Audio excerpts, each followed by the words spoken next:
Good morning, students. We are in second module of OCAD, that is Organizational Change and Development. So we'll be reading about organizations as systems and different change theories, social construction approaches, and how to get internal and external data for an organization, what blocks from recognizing the need for change, the difference between organizational vision and a change vision. So we are in video 5 of this organizational change and development.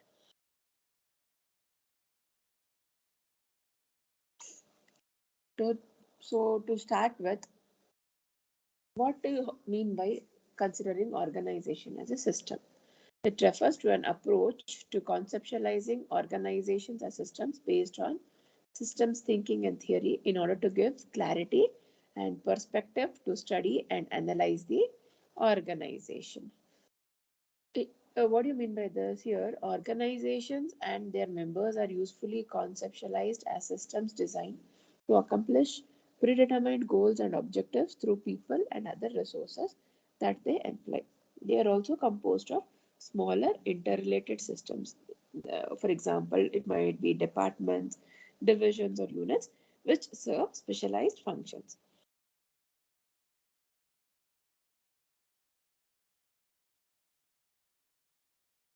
The significance of conceptualizing organizations as complex systems is that system principles allow insight into how organizations work. To ascertain information requirements properly and to design appropriate information systems, it is of primary importance.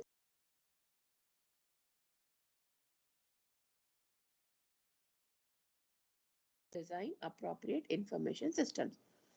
And it is of primary importance to understand the organization as a whole. All systems are composed of subsystems, which may also include information systems.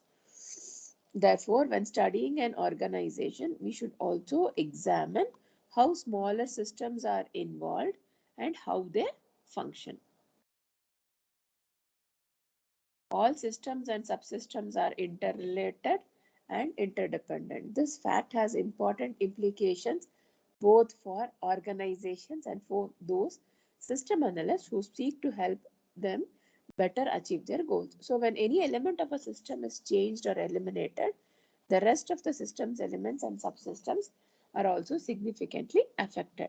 For example, assume that managers of an organization decide not to hire administrative assistants any longer and to replace their functions with networked pieces. That is, systems are taking over the employees or human resources. So what happens at this time?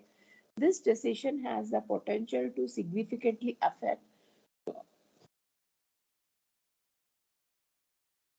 not only the administrative assistants and the managers, but also all the organizational members who built up communication networks with the now departed assistants. All systems process inputs from their environments. By definition, processes change or transform inputs into outputs. Whenever you examine a system, check to see what is being changed or processed. If nothing is changed, you may not be identifying a process. Typical processes in systems include verifying, updating, and printing as well.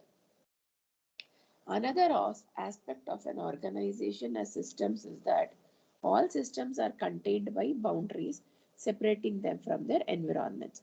So, organizational boundaries exist on a continuum ranging from extremely permeable to almost impermeable situations.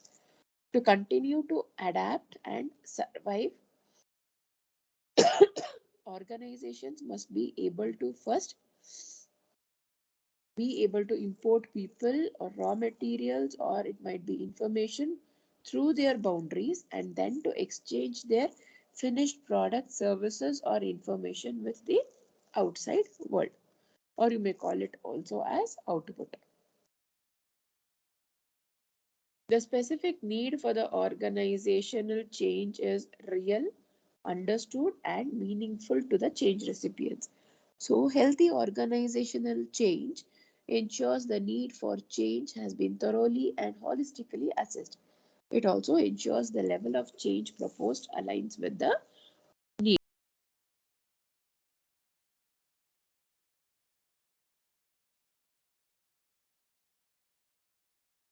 adoption has been achieved. In the sense, see, when you adopt or adapt to the new technologies or the new systems which have been come to the market. So what do you mean by that? You need to get yourself updated, make your employees also aware of those updated technologies and adopt those in their workplace. Also get adapted to that so that they will be on par with the ongoing technological advancements. Change capability is increased. One thing every leader agrees on is that whatever changes are needed today, they won't be the last for the organization. Yes, obviously, it might be only for 3 months or 6 months or until the next change is being made, right? Therefore, it's essential that every change you undertake in your organization, it should increase your organization and your employees capability, and also it should be able to match with the frequency of what your competitors are doing or what they are adopting for in order to succeed with the existing competitors. Next thing is people demonstrate a high level of readiness towards the change. So what do you mean by this?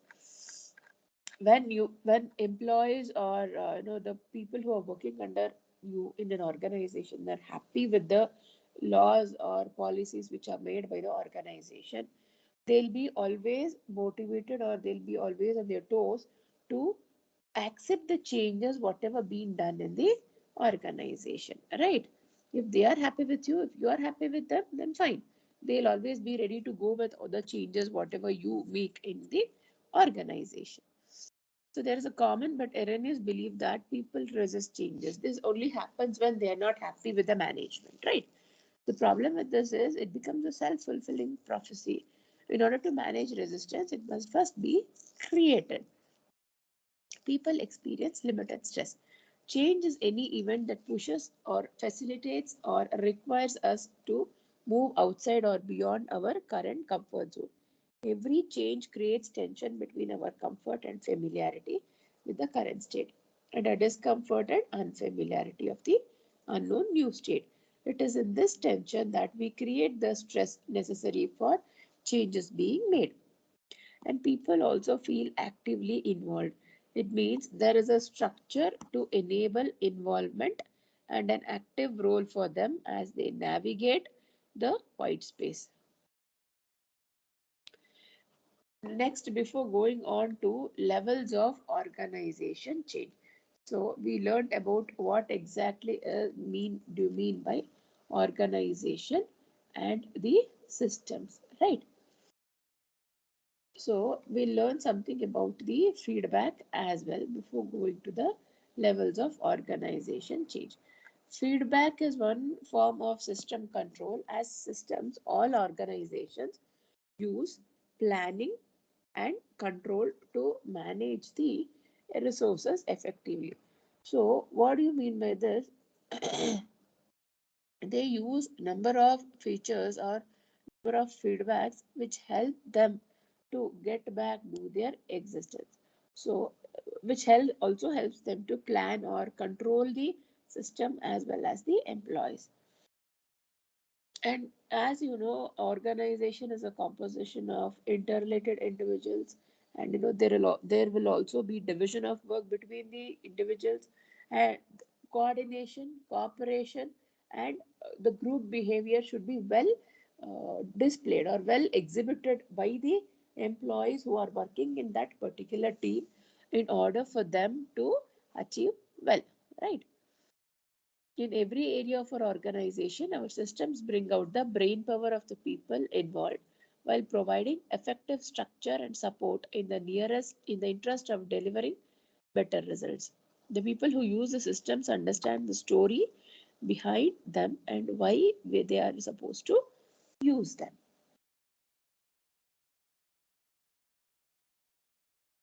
So now let us move on to levels of organization change. First is the individual level, next is the enterprise level or at the organization level. Third is the project level, that is team level. Okay.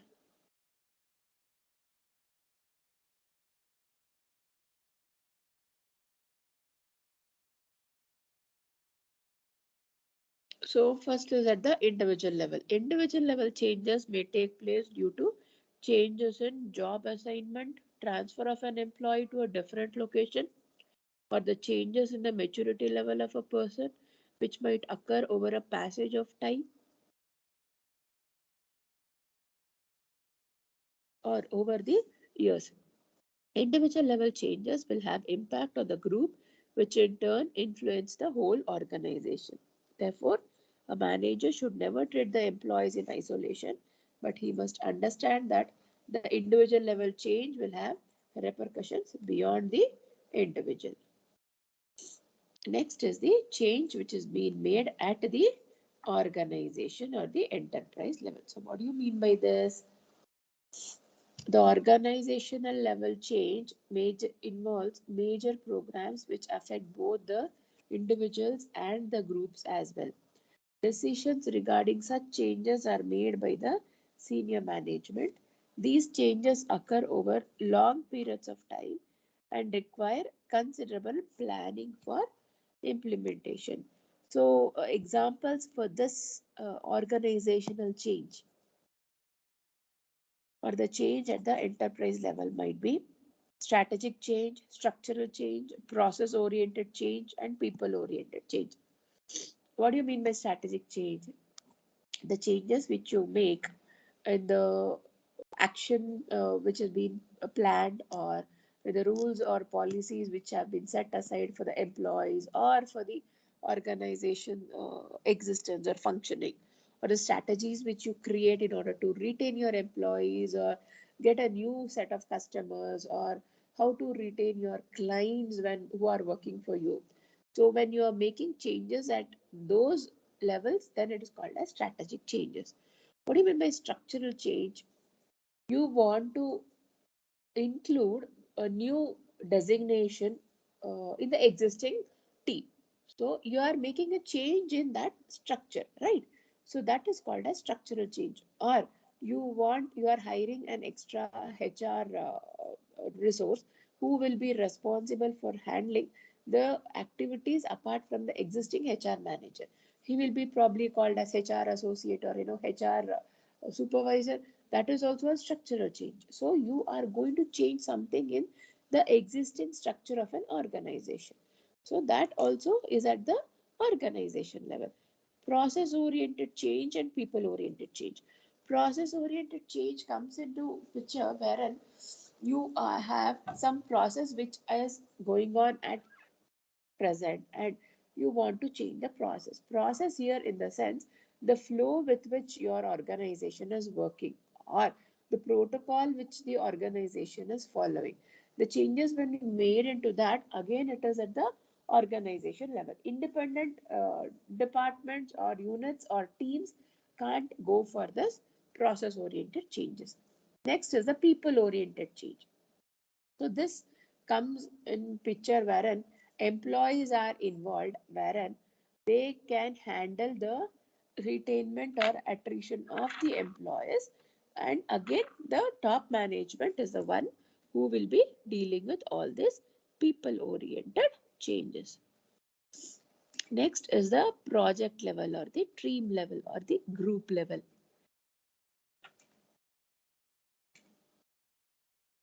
Management must consider group factors while implementing any changes because most of the organizational changes have their major effects at the group level. The groups in the organization can be formal groups or informal groups. Formal groups can always resist change. For example, the trade unions can very strongly resist the changes proposed by the management. Informal groups can pose a major barrier to change because of the inherent strength that they contain. Changes at the group level can affect the workflows, job design, social organization, influence and status systems, and also the communication patterns as well. So this again at the team level or at the group project level, the changes can be made as we saw here in the above slide. In this module, that is second module, they have prescribed about the different modules for organizational change. And these modules, again, you will be learning in detail what exactly does that model wants to say, and what is the advantage and disadvantages of that model, and how it can help for the organization change. So all these you'll be learning in your fourth module. But in this, we have just made a list of the models which you will be learning in this semester, right? Starting from Kurt Levin's 3-step model to John Cotter's 8-step theory. Okay. So in module 4, we'll be covering these models in detail. Next is the systems theory approach. A system is composed of a related and independent element which, when in interaction, that is during the interaction, forms a whole unit system. Systems approach is based on the fact that everything is interrelated and interdependent. A system is simply an assemblage or combination of things or parts forming a whole complex system. The view of organizations as open social systems that must interact with their environments in order to survive is known as the systems theory approach. Systems management offers an alternative approach to the planning and management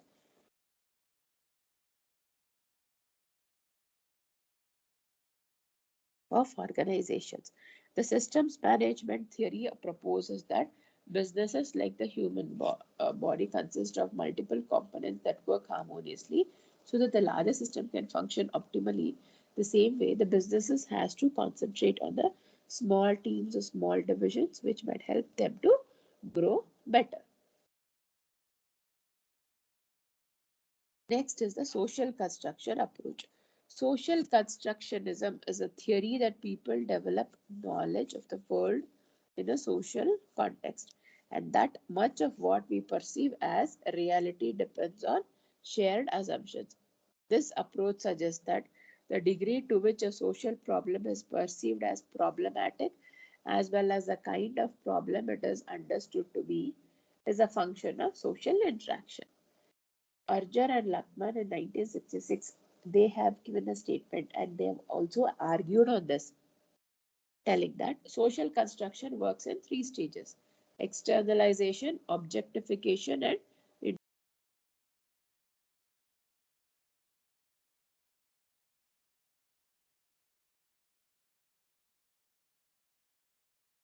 social constructs do not have inherent meaning. The only meaning they have is the meaning given to them by people. For example, the idea that pink is only for girls and blue is only for boys. Even now, this phenomena exists, right? Boys doesn't like to wear anything which is of pink color, and girls often they don't like to wear something in blue because it is their identity. It is again a social construct and it is related to the gender problem, and also it has to be solved nowadays because there is no gender equality which had to be there for both the male and female existence, right? So this was about the social construction approach. So there are 2 approaches. First is systems theory and social construction approach. So in this video, that is video 5, we started with module 2 and we learned something about organization which can be looked after as systems, and what are its pros and cons, and different levels of organization change which can be done at the individual level, the organization level, at the division level or the team level, and also different models of organization change which we'll be learning in module 4. So we have listed what are the different models required for your examination point of view. And we also learned about 2 of the approaches. One is the systems theory approach and other is the social construction approach. So in the next coming slides, in the video 6, we'll be learning much more about how to get your internal and external data, which might be related to your clients, customers, or employees. as well as how well the organization should be ready to undergo the change or to adapt with the changes that it wants to make, and the differences between organization vision and change vision. So we are done with this video 5 students. We'll meet in the next video. Thank you.